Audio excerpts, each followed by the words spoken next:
Hello and welcome to StoryFellas, the podcast where we make stories and we break stories. I'm your host, Tommy Antonucci. And I'm your host, Zac Lovelace. And if you're trying to watch this on YouTube and you're just seeing some sort of visualizer and you don't see videos and you're like, where are they? We are having tremendous technical difficulties today. Yes. So we're not doing video. This is an audio only one today. Yeah. Where are my beautiful boys? Yep. You just got to see our floating images or something. Open up a new tab. Open up a new tab. Okay. And pull up a previous episode, put it on mute, and then just listen to this audio with that. And that should suffice. Okay. Just pretend that it's a dubbed film. Yeah. Exactly. Where they're like, oh, their mouths don't match. I am actually traveling with some family on vacation. So I'm not at home with my normal setup stuff. Zach's battling a storm. I'm battling low internet quality, and we're making do to make this product, to get it into you guys' ears. Yes. But hey, we're here. We're going to do it. And we've got something new. We've got a fun discussion episode, and Zach's going to explain what he wants to discuss today. Yeah. Today, I want to talk about character flaws. So it's something that you see in everything. I mean, every narrative thing that's at least interesting in some ways trying to tell you about character flaws, which kind of simply put, a character flaw is something that a character internally is battling that they need to overcome by the time the end of the movie comes around. So this is what they triumph over in a spiritual sense. There is the outside need to win, whatever that might be, whether it's defeating Darth Vader or whatnot. There are outside needs that need to be triumphed over as well. But the flaw is the thing that they're actually battling, the thing that is keeping them from that triumph, or the thing that they're supposed to learn about themselves, the lie that they believe they need to dismantle, whatever that might be. And those who kind of hang out in the story space with the Story Circle, Dan Harmon, K.M. Weiland, Robert McKee, all of this will sound very familiar to you. Aaron Sorkin is one that we pull from a lot. But yeah, I just wanted to zero in on some kind of cliche character flaws, or not the flaws themselves are cliche, but rather the way that we present them, or they've been presented to us. So, for example, something like impatience. You know, if somebody is an impatient person, and this might be just generally wrapped up in being selfish, is the most common character flaw. A character just cares more about themselves than other people and their time and whatnot. So you can take any of the 7 deadly sins and they work with the selfishness thing. But, somebody who's like tapping their foot, checking their watch when it's really inappropriate to do so. Not that it ever really is appropriate, but that would indicate to you, just watching them in a cinematic way, using cinematic language where just the visuals, you can tell that this person is impatient. Now, you could pick another one, greed. Somebody who is wearing really nice things, like exorbitantly nice things, luxury things, driving a luxury car. They scuff their shoe once and then they throw the shoes away, to buy a new pair. The kind of Scrooge McDuck style cinematic flaw or character flaw. So I wanted to just like pick some flaws that we've seen, and maybe selfishness is the thing, because that's what you're going to run into most often with characters, I find anyway, is that they are often choosing themselves over others. And how can we show that in a cinematic way? And so what I would do is just pass it to you, Tommy, and say, okay, we have a selfish character. What are some common ways that you see selfishness displayed in cinema? And maybe we can get more specific too, because that might be too general. Again, it's more of a universal.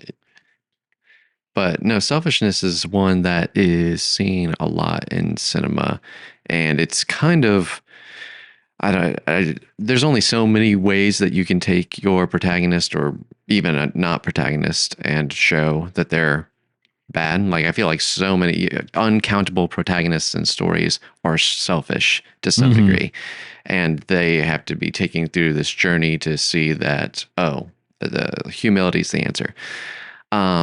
So someone who is selfish at the beginning, my mind immediately goes to like a Jack Sparrow-esque character, or like, I'm trying to think of some other specifics, but you're asking more specifically, like, how would we demonstrate that because I think selfish? Really, at the base of what it is, this exercise, this kind of micro discussion, we're not talking about a big sweeping arc.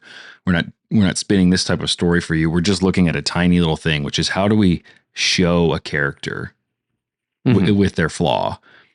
And then there are usually, and I learned this from working at Campus Movie Fest, the world's largest student film festival, that a lot of times we would give kids the whole point of the competition was give kids film equipment to make a short film in a week. And a lot of times it was kids' first short film or first endeavor into cinematic language and assembling a narrative. And so you'd find a lot of the same stories. You find a lot of the same kind of things. But the kids would think it was so original. Like they would kind of fritter away their whole week, and then they would eventually come upon the idea of doing a short film about doing a short film. So there's that kind of easily reached conclusion that you think is creative, when in reality, you kind of zoom out, you see that pretty much every school that Campus Movie Fest goes to every year has some film that's like, we needed to make a film about making a film. And it's kind of just that base level self-important thing that Hollywood always gobbles up to, stories about Hollywood itself or some sort of other entertainment wing or something like that. So I want to push us past that initial thing. Like, okay, so a good example of like a good quality in a character or endearing you is the Sid Field book. At least I think it's Sid Field, is Save the Cat. Yeah, that I whole remember thing. that book. Yeah. So the idea is to make the character likable, and a likable from the start, and the cliche thing, which is what the title is. The character saves a cat from a tree immediately in the story, and you just get this feeling, oh, they're a good person, and I'm rooting for them in some way. Mm-hmm. Yes. And so there's that idea, the cliches of the good characters or the likable characteristics of a character. And I wanted to just push it into the thing that they actually need to overcome. So, Iron Man, first Iron Man movie, he's selfish.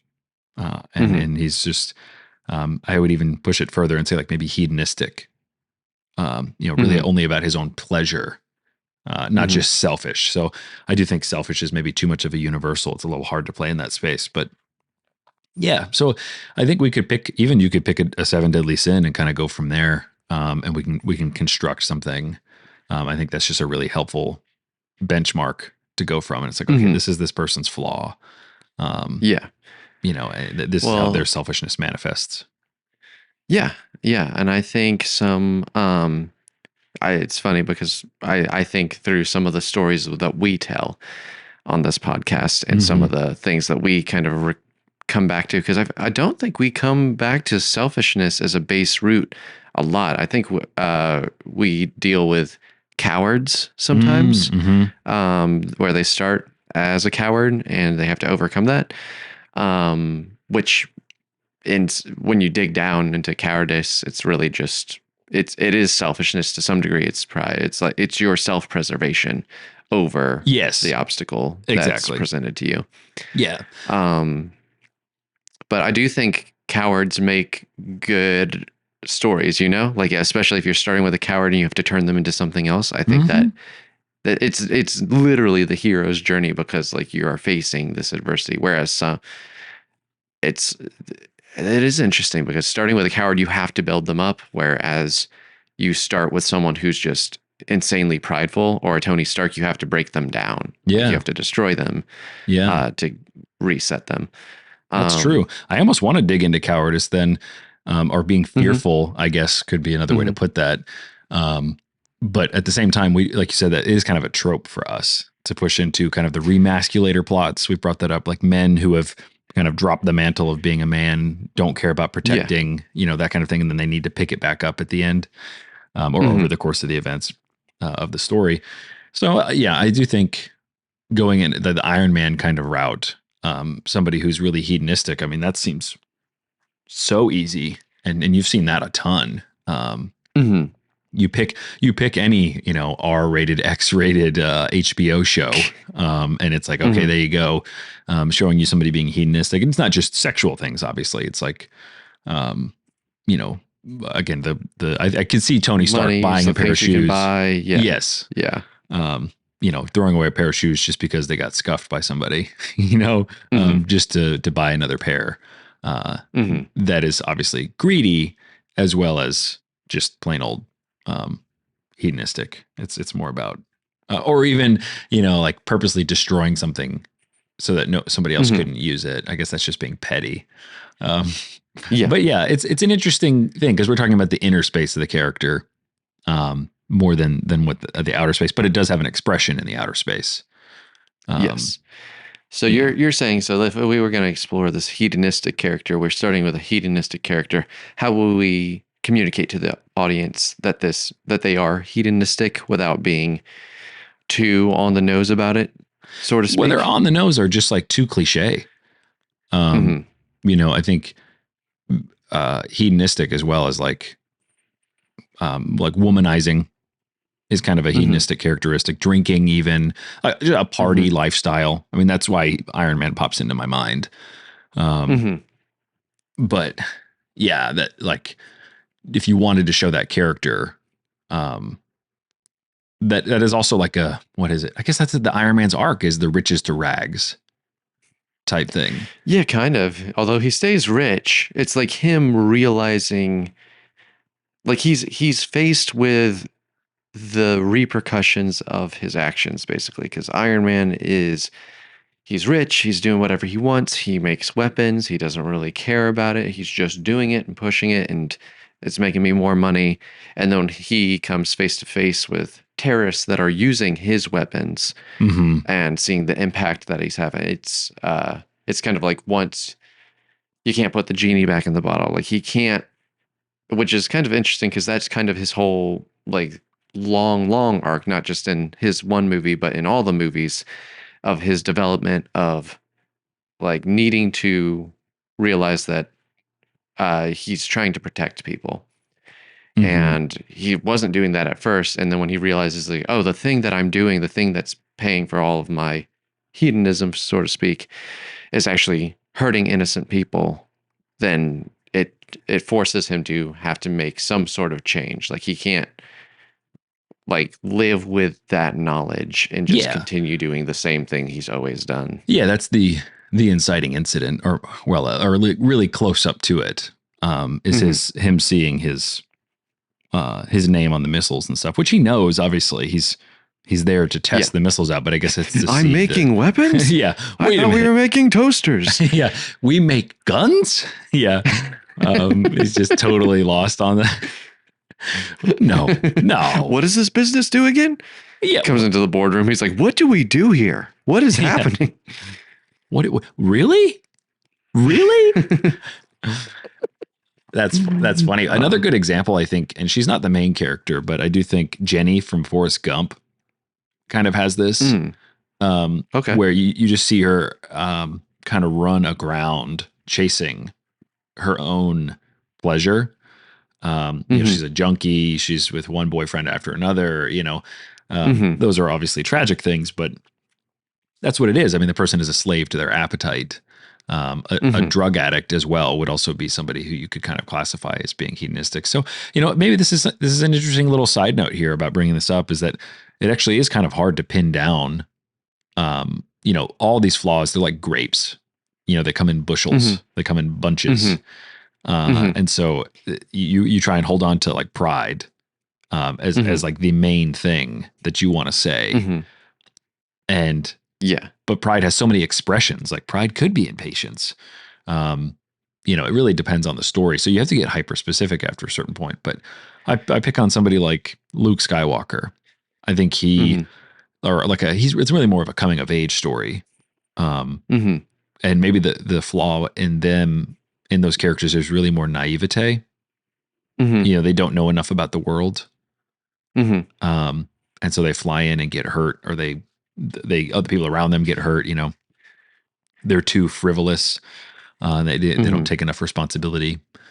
Um, might be the flaw that they have, but Yeah. It um, it's interesting with someone like Luke Skywalker because I feel like it's been a while since I've seen the movies, but based on my recollection, I almost feel like there's not a ton of development with him, even though he's more or less our protagonist. He's kind of just the conduit that we are exploring this world. And yes, the world's so fantastical and new, especially for that time.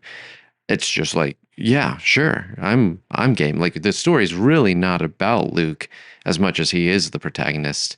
It's kind Yeah. of about everything else that introducing this world is a very Bug York City. For those who listen Yeah. to past episodes, it's like less about the people and more about look how crazy this world is. Yeah. That's not to belittle that or anything like that, but Luke feels like he's not developing a ton in those movies per se, but it's still like I want to circle back on that one thing that you're saying, that it's almost too hard to start with I want a character that's proud. Like you Yeah. almost just have to like think of like you have to like paint this picture of the character in your mind and their flaws, and then you kind of distill it. You're like, oh, okay, well, if they're acting like this and this and this, it turns out they're just really prideful, or it turns out this and this and this, they're just they're a coward, or they're pursuing their pleasure. You almost have to like define them a little bit and see if you can distill it down to get a clear picture of what their root issue is. Mm-hmm. Yeah. Because That's a good question. The Skywalker thing is just, I'm thinking about that right now. Um, that I think there is a lot of, there are things you can map onto him, but it is Mhm. more of the classic hero's journey. Yeah. Where I mean, it isn't really about him. He's just triumphing over mainly external forces. Hmm. Um, at best, he's maybe impetuous, or like Hmm. rushing into things, and then learns to trust the force at the end of it. Yeah. But it's not like he chose not to trust the force, Yeah, at the and beginning. maybe that's where I just where I'm so saturated these days with like most stories, probably vast majority of them are an internal struggle to some degree. Oh Luke yeah. just doesn't seem like he has a ton of like of course there's like he has to step up and become this person, but it's not like he's like an awful person from the beginning and has to overcome that. He's like you said, it's purely external. It's like you have to pick up the sword and go fight the bad guy. Like Yeah. that's literally what you have to do. Yeah. And obviously his stretches over a whole trilogy. I ignore Hmm. the new sequels. Obviously, they kind of take a dump on his character arc, which is ultimately to not become Darth Vader, to not give in to the emotional side, letting your emotions Hmm. dictate your decisions, basically. That's why I Hmm. said impetuousness. I think that kind of pegs him, He does become Hmm. more of a monastic, the Jedi, more reserved, um, you know, throughout the series or whatever. But, and he learns to accept um, that he is his father's son too. Hmm. I think that's some growth, but Hmm. yeah, I guess I let's think we go ahead. I was just gonna say let's circle back because I feel like we're we're in getting in the weeds and like which is Yeah. fun. I like talking about this. Is like a real this guys without the video. You're getting a pure uncut version of our phone calls Oh yeah. of like what we talk about. Like this gets wandering, but coming back to expressing character in film and in cinema. Yeah. Um, let's get back to the heart of the question of um how we do that, like how we do that well. Can you give me an example of a movie that doesn't do it well in your opinion, that does a bad job Oh man. expressing the traits, That's which my guess is just it's something that's almost too obvious or too on the nose, right? Like I feel like that's the biggest turnoff for yeah. me. Yeah, I think on the nose is certainly not helpful, or yeah, like cliche. That's kind of what I'm getting at is Mm, like, yeah. of course, nowadays movies are probably more internal. I feel like that's just more people's speed. Like we have more character driven stories than plot driven. Star Hmm. Wars is more plot driven. It doesn't really Hmm. take time to just sit there and be with Luke as he's contemplating, like, oh man, I'm such an impetuous farm boy, hayseed out here on Hmm. Tatooine. But whereas if we made it today, that's what we would do. We would be way more introspective. We'd want to see the character thinking and struggling about things. Hmm. And that's just a little bit of shows our culture shift in that, Yeah. which is interesting. It's interesting. We want to see characters. I mean, you see this in kind of writ large with the obsession with anti-heroes. Um, Hmm. Characters who really struggle to do the right thing, but ultimately are good guys. That's something that we try to tell ourselves. I mean, that's literally what we're doing when we're sitting down and paying for a ticket to have somebody else Hmm. tell us a story about a character that struggles with these things. Um, Hmm. and there's even characters that have been around for a long time that don't, you see it poorly or done poorly, like someone like Spider-Man.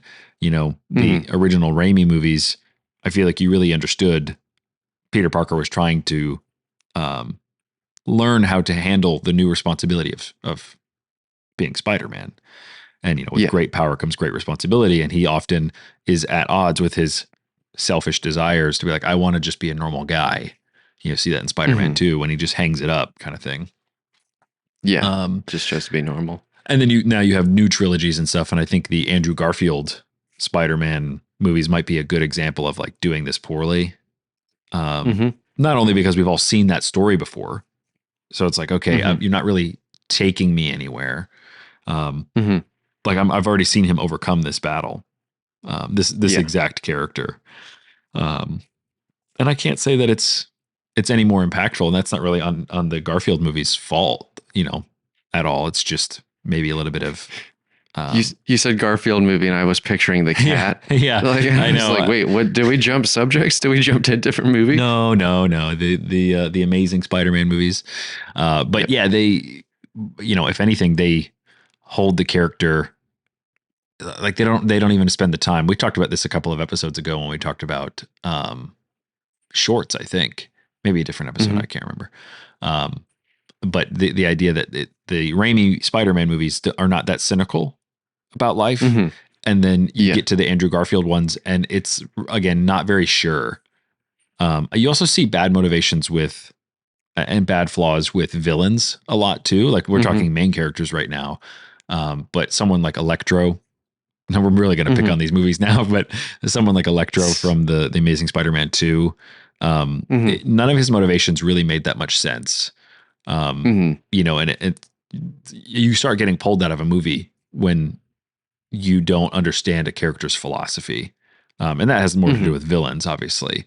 Villains have flaws too, but they have the opposite problem is they've given themselves to their flaws and it gives them power.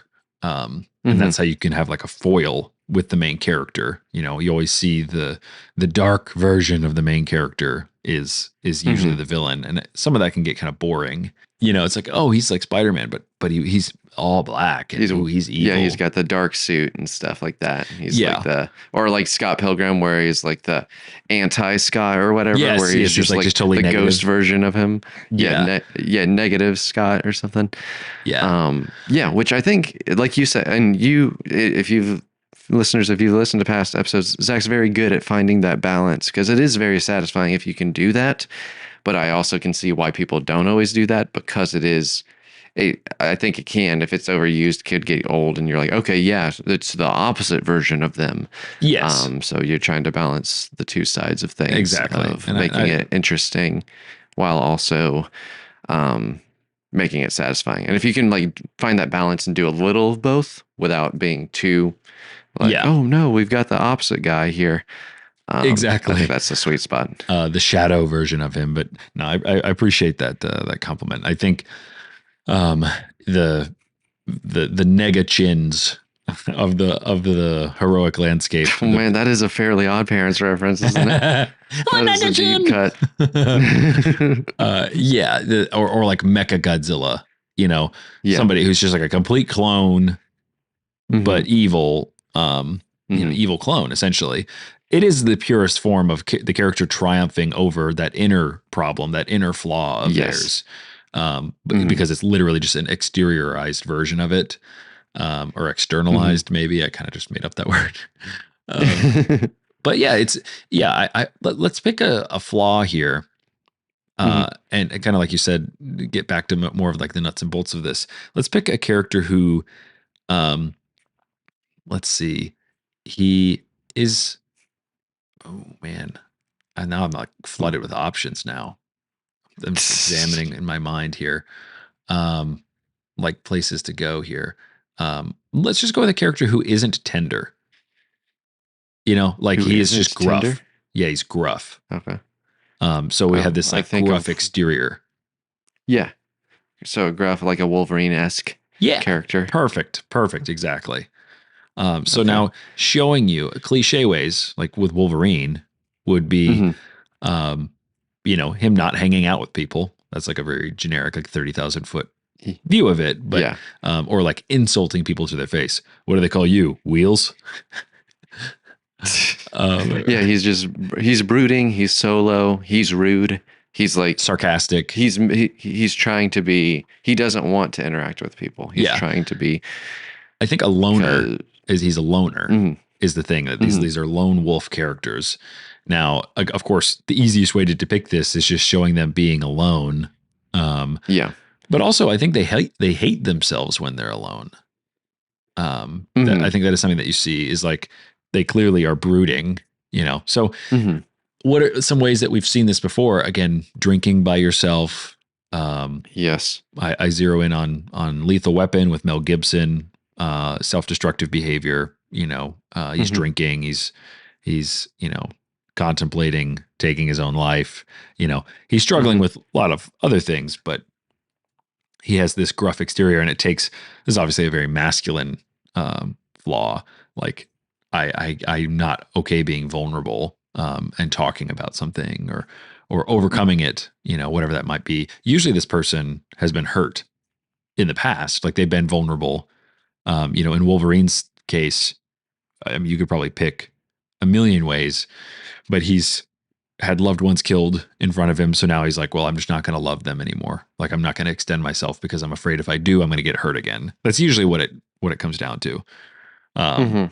so what are some like not like ways that you maybe have never seen it displayed before? And we can kind of talk through Yeah, this.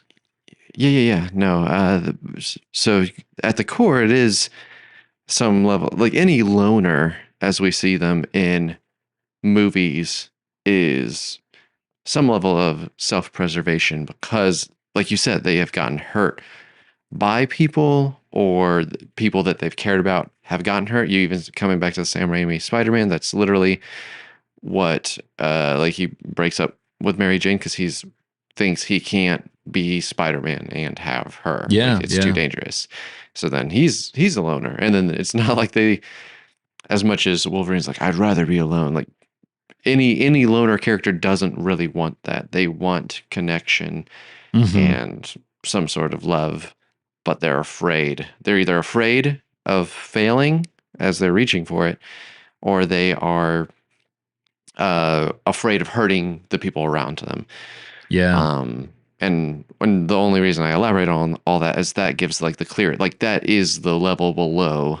And that's what we have to communicate. Like, Mm, because like you said, we could just show them being alone, being rude, being yeah. stuff like that. But I think you could do other interesting things where maybe they're not rude. Maybe they're kind of a Newt Scamander a little bit is like that, where he kind of has that, except he's almost alone because he's, I don't know, awkward. Like Yeah. he finds comfort in his creatures rather than people, Yeah, and I think which that could be. you could challenge that throughout the movie where he's got to rely on people more than he relies on his creatures. That would be an interesting Hmm. thing to do to challenge him. Just Hmm. displaying his flaw, communicating his flaw. We would just show that he continually chooses his creatures in solitaire and being just alone, solitary time Hmm. by himself. Um, so maybe I mean, without getting, you can't get super specific. Yeah. Like, oh, let me come up with something that's never been seen before, without like Hmm. getting into the story. Because I think about Yeah. this gruff character, Hmm. whatever his name is, uh, Gruff man. Gruff Man. He's Gruffman. Gruffman. Yeah, Greg Gruffman. Greg Gruffman. He does not want to be known. Uh, Hmm. and you could say it's like, okay, because someone has been hurt in the past, or maybe because he doesn't want someone to know something about him. Hmm. Um, You see this in a lot of gunslinger stories where the Yeah. gunslinger rolls into town and he doesn't want people to know about him. I think this is kind of in Shane, might be a good example of this. And he's an amicable guy, but he's also kind of stoic. Hmm. And then he comes to love the family that he's staying with, who are being hassled by these ranchers. And so he ends up revealing that he's a gunslinger, but it's the violent Hmm. man. That's why Wolverine Hmm. immediately came to mind. The violent man um, is Yeah.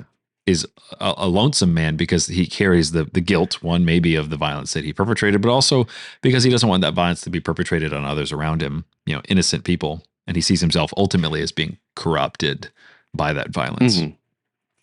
Yeah, when you put it that way, Wolverine is basically a gunslinger. He is that Oh guy. yeah. He is the violent man in hiding, trying to not be the violent man, but it Yes. seems like the violence always comes back and finds him. Which is where you get into narrative. A Hmm. man who is perfectly fine in his own conscience, there's no story there. But a man who's Yeah. pretending to be a good man, Hmm. a murderer pretending to be a school teacher, Hmm. that's a story. You know, Hmm. we have this tension, this unresolved thing where it's like, okay, the outside world and the inside world have to come together at some point. Um, Hmm. that's kind of um, an interesting character. And I think about it, this Gruffman character that, imagine going to a Vietnam vet or like an Iraqi war veteran or something, and he's mowed people Hmm. down. I think Barry dealt with this a little bit, where it's Yeah. like he's just killed people and he's having a hard time Hmm. integrating back into society. Hmm. The man who's been at the absolute edge and done terrible things, and now he's going to come back and kind of play pretend that like life is Hmm. normal and life is okay and people are okay with each other. He feels like that's more of the lie. It's interesting. Hmm. The dynamics with the violent past. I think it's really compelling.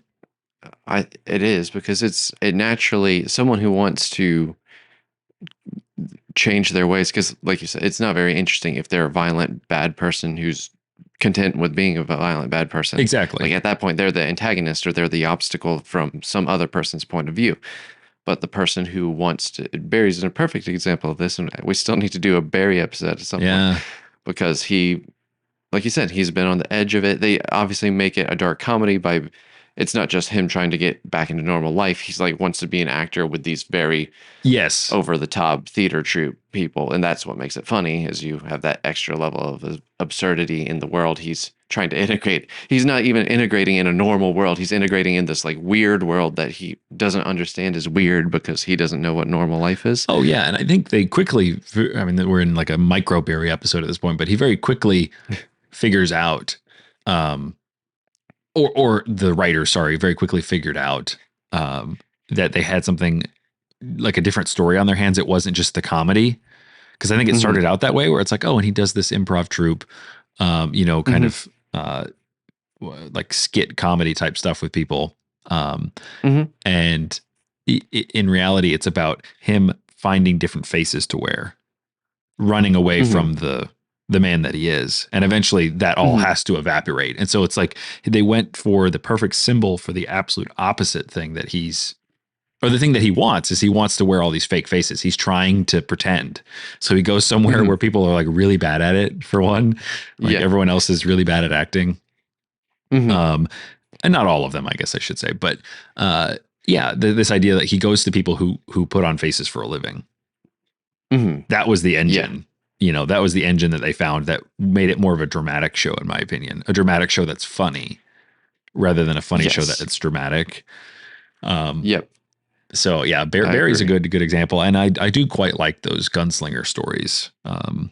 I think that's Yeah, because they naturally have this arc of redemption. Like redemption yeah. is what like the violent man or gruff man, whoever, someone who's trying to make be better when they've been violent or maybe not even but like whatever corruption was in their past. Hmm. Like what they truly want is redemption. Like they are trying to, and a lot of times they're going about it the wrong ways. They're not going about it biblically. They are just trying to earn some sort of favor by trying to be better and trying to do Yes. better, but that usually just doesn't result in anything. There needs Well, to be yeah. like forgiveness of oneself and redemption and understanding like I don't know, like it's like the effort won't always get you there. Like the effort's important in Yes. anyone's journey. It's like, hey, try, but it can't just be the effort alone because I don't think that fully gets you.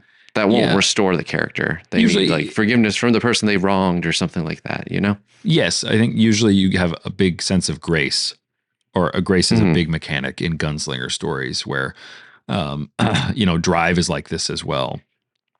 But you Hmm. have he gets close to somebody and they forgive him for what he is. Mhm. and what he's done. And so Mhm. that's a big thing. Whether it's because he saved them, he used Mhm. his violence, or you have them die. You have them ultimately pay the price, which is again their kind of redemption, is that they allow justice to be enacted on them um, Mhm. for their crimes, essentially. So yeah, That it makes me is think of our what was our grocery store Mothman story? Flicker. Flicker. Yeah. Flicker. Yeah, that was a theme of, and I think that's something you like steering toward, which it works. Like it's like Oh yeah. sometimes it's like, oh, their payment is they sacrifice themselves because that Yeah. is what they need to do, and like it's kind of like it works because it's the ultimate sacrifice. It's like what more can you do than sacrifice yourself for others? Yes. Yeah, that's exactly right. And I think we'll end on both of us can share one of our favorite examples of this, of Hmm. The Gruffman arc being tied off. That I think is one of, and actually I'll end on this for my contribution of it, is The Bridge on the River Kwai. It's one of the greatest movies of all time. It's always floating around in my top five, but it has one of the greatest endings of all time. And with that, I'll give you a spoiler warning. Skip over like Okay. the rest of this episode if you don't want to know it. Um, but Alec Guinness is in it. He's Obi-Wan Kenobi from A New Hope. And he won an Oscar for this. And he plays an English World War II colonel who was captured by the Japanese in like Burma or something, in Mm-hmm. Asia, Southeast Asia. And it's all of his men. The entire unit was captured, and it's really dishonorable. The British don't like to surrender, and then they Hmm. like to live by the rules. And so he kind of gets this thing caught in him that he needs to still live by the rules, even though he's been caught and been Hmm. captured and been defeated. And so he loses sight of the war by making his aim. Uh, his main struggle is with the main Japanese head of the POW camp, that they want to use his officers to build this big bridge, the bridge on the River Kwai. Early Hmm. on, William Holden is an American. He doesn't buy into this at all, and he's like, "We need to escape. We need to make a plan, and we need to get out of here." And so he does escape, and he's the only one. But he ends up getting sucked back in on a mission to come back and blow up that bridge. And the bridge Hmm. gets completed by Alec Guinness, like to a T. Like he convinces his men to make this bridge the best bridge possible because it'll be a monument to the British and the British Hmm. ingenuity and stuff like that. Even though it was, created by slave labor, essentially, like the British Hmm. who've been defeated, these dishonorable group of men. Hmm. And again, losing sight of defeating the Japanese being the main goal, and that being the thing that they lost, like before the movie started. And so it all comes to a head at the end, where William Holden makes it back to the camp begrudgingly. He's trying to blow up the bridge. They've rigged it to explode, and Hmm.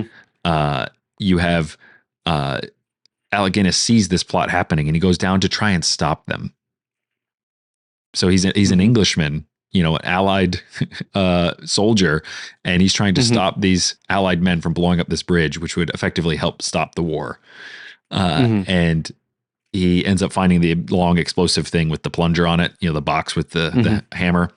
And it's Hmm. not until the absolute last second does his character arc come to an end. He realizes what's happening after like calling the Japanese men down to inspect it. They're shooting at the William Holden's character. They kill him and a couple of other people that he's with. And Hmm. Alec Guinness turns and he realizes, he sees William Holden's face, and it makes him remember who he is and like what Hmm. his mission really is. And he turns and he looks at the explosive plunger and he goes for it. So that's his act of redemption. He's going for it. But then a mortar hits him and it explodes Oh behind man. him. And so he falls down to the ground. Okay. And you're like, oh man, it's over. Like, and here comes the train. You can hear it. And it's all building to a crescendo. And I'm not even Hmm. doing a justice to this film to tell you about this, but his arc, that realization, that redemption Hmm. that he goes through, it gets cut off. It gets cut short. He goes for it, but then he gets shot, Hmm. you know? Hmm. But then miraculously he stands up. So he's been hit with shrapnel and he's like woozy. And it's in his final moments that he's like wobbling towards. He's walking and kind of weaving back and forth. And he loses consciousness standing up right above the plunger, and he falls onto it, and his dead body pushes the plunger down and blows up the bridge just as the train goes across it. Nice. It's amazing. It's absolutely amazing. And there's nothing like that. Like in terms of like the cliched character flaws, I'm having a hard time articulating exactly what his flaw is. Like it's pride, obviously, but he is like It, fixated on being an honorable man, but in reality, he's being dishonorable until the very end. yeah, which I like that kind of story because you are taking, because I've seen that, I don't know if I can think of specific examples right now, but you are taking, it's like the goal it's frog in boiling water, basically. Like his Mm-hmm. goal is shifting so small in such small ways that Yes, yes. it's like on the surface level, it's like I'm the same man and I'm doing the same thing. But then when you analyze the roots, you're like, oh, wait, no, what am I doing? I've completely lost And that's literally his last sight of what words. I'm doing. He turns and he sees William Holden's face and he says, "What have I done?" And it's so beautifully delivered. I think he won an Oscar purely for that question because it's just everything comes rushing back. And it's like Mm-hmm. you have your hero at this point. He's been broken of the spell, right? Mm-hmm. And he's finally heroic again. And then he gets shot down like right before he gets there. And it's just in his final moments, he's able to, and is literally falling over dead onto the Mm-hmm. plunger and it blows up. It's amazing. David Lean is such a good director. He did that and Lawrence of Arabia, and they're both just amazing, like 3-hour movies. But um, yeah, dude, I can't recommend it enough, and I can't recommend it enough specifically for what it is we're talking about in this episode, which is unique takes on character flaws, seeing Mm-hmm. things in a unique expression. I think you used that word earlier, where it's like, okay, I'm seeing pride, I'm seeing selfishness, and I'm even seeing his redemption, but not in a way that I'm Mm-hmm. used to seeing it. And it's actually really effective. Just me saying that out loud gave me goosebumps. Like, it's kind of a dumb thing, which you can give yourself goosebumps. But it's not me. Obviously, I'm articulating a story that's Mm-hmm. amazing. Yeah. So yeah, that was my contribution to it. I didn't know if you wanted to add anything to it. I kind of hogged the mic on that one. So I probably don't have anything as fleshed out as you, but I have just off the top of my head things that we're talking about this specifically the gruff man, or just kind of just the defining character like Mm-hmm. as they develop. Because my mind, one of the first things that my mind goes to is the Prestige, because I Mm. think it has a similar trajectory as this story that you've talked about. Yeah. And hey, I'm going to spoil Prestige, so, and that's a good movie, so feel free to skip ahead or whatever. Um, I'll try to avoid major points, but it's hard to do that while we're talking about this. Specifically, Hugh Jackman's character. You could argue this for a lot of different characters, but he starts out very like bright-eyed, and he wants to be this performer and all of this stuff. And his loved one dies, and his like journey it starts to be like to one kind of like avenge her or like to move on for her sake. And it's the same kind of situation, the frog in boiling water. And there's this line that I really like because I think it's acted very well, Mm-hmm. Oh where yeah. he has Scarlett Johansson go and steal the diary from his rival magician, because they are magicians. Christian Bale is his Yeah. rival, Yeah. and I think, says something along the lines of like, uh, "Hey, this is not gonna like." He's up to this point, he's always done this stuff for his wife that had passed away, and she says that something like, "This is not gonna bring your wife back," and he says, Mm. "I don't care about my wife. I care about his secret, like how he does his trick." And there's this beat, and I just really like how it's portrayed because you can see the way Hugh Jackman performs it. There's this kind of like uneasiness in his body and this realization as he says that out loud, Mm-hmm. that he's like, oh, I'm not my goal. Like, same thing. He kind of realizes that his goal has shifted, that where it started as this more Yeah. noble kind of thing, he kind of lost track of that along the way. And he has to kind of acknowledge that, oh, I'm not, it's kind of almost like he's realizing he's becoming a bad person in that Yeah. moment, which is really interesting because it doesn't sit well with him and he doesn't like it. But it also, he said it out loud, like it's this, he can't like necessarily take it back or change how he's feeling or what he's Yeah. pursuing. It's just this acknowledgement. And then at the end, it just continues to progress, and he's kind of has to make hard choices and become more and more the bad guy. Yeah.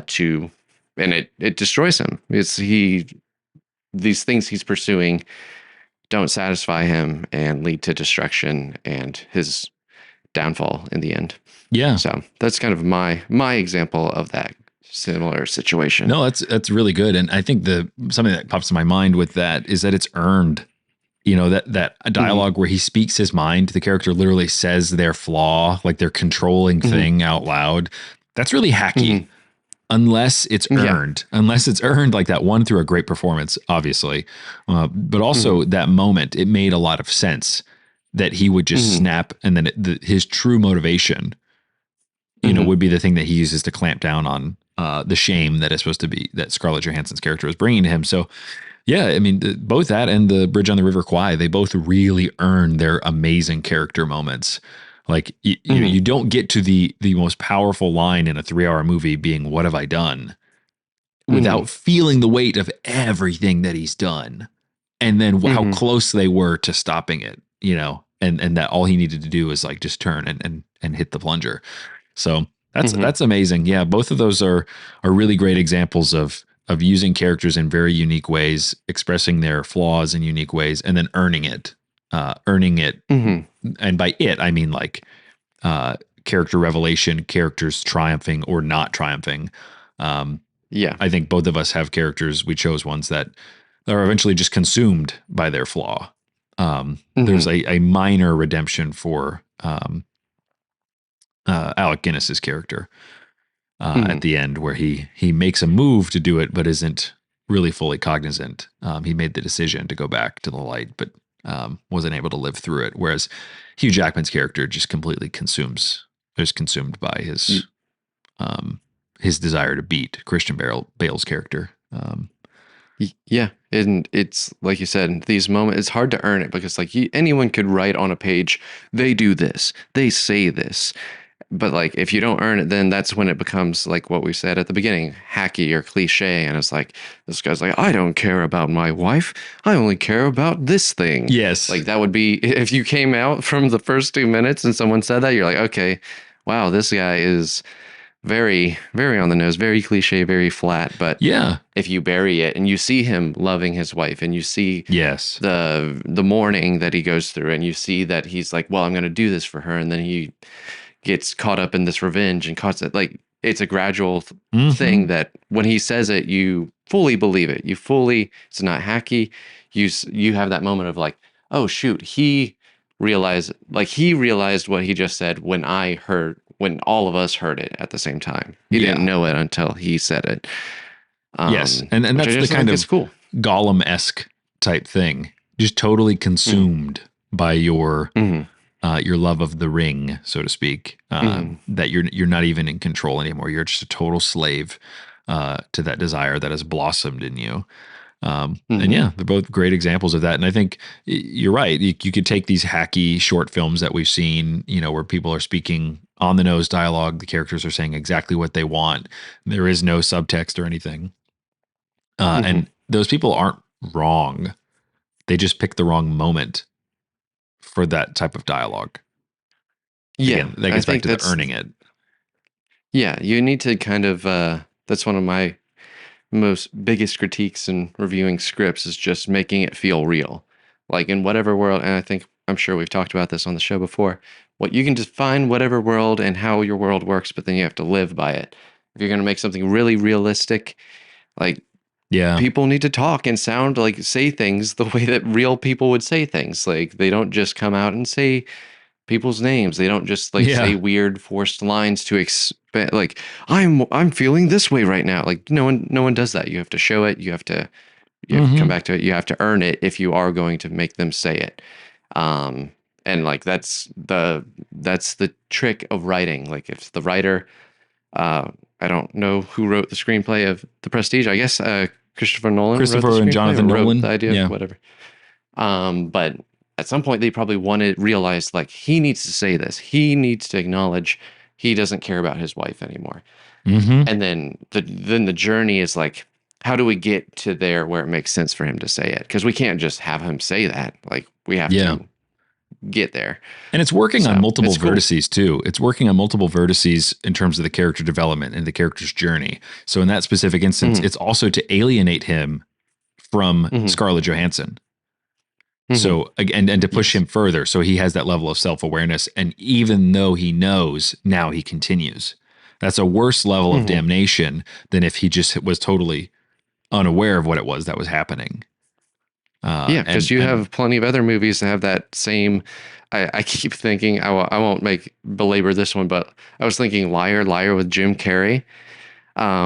He has this moment, but it has the reverse effect, where, if you've not seen Liar Liar, he's a lawyer that for 24 hours magically cannot lie, and is trying to deal with his breaking apart family and all this stuff and this crazy court case. But I remember there's a scene where he goes to his ex-wife is like, listen, I'm a bad father. Wait. And then he's like, because he has to tell the truth, when he says that, he realizes, he's like, I'm a bad father. Yeah. Because I can't lie about that. And I know that's like, it's a comedy movie, but it is like a nice moment where he has this realization. And it's the opposite of Hugh Jackman, because him saying that kind of clicks. It's like your movie where it clicks in his head, and it starts making him realize, now that I see things clearly, I have to make a change. Yeah. Where your character did that. It took him a long time, and it was right before he died. He saw things clearly, and he's like, I need to change things. But Hugh Jackman does not do that in The Prestige. He sees clearly and continues down the road he's on. Yes. That's a really good connection. Is those two, and comparing the character's journey at that point. One, the moment of self-awareness, the lucid moment, was enough to jar him into humility, and the other one went further, and the pride compounded. So yeah, great note. Great conversation today, Tommy, about character flaws. Yeah.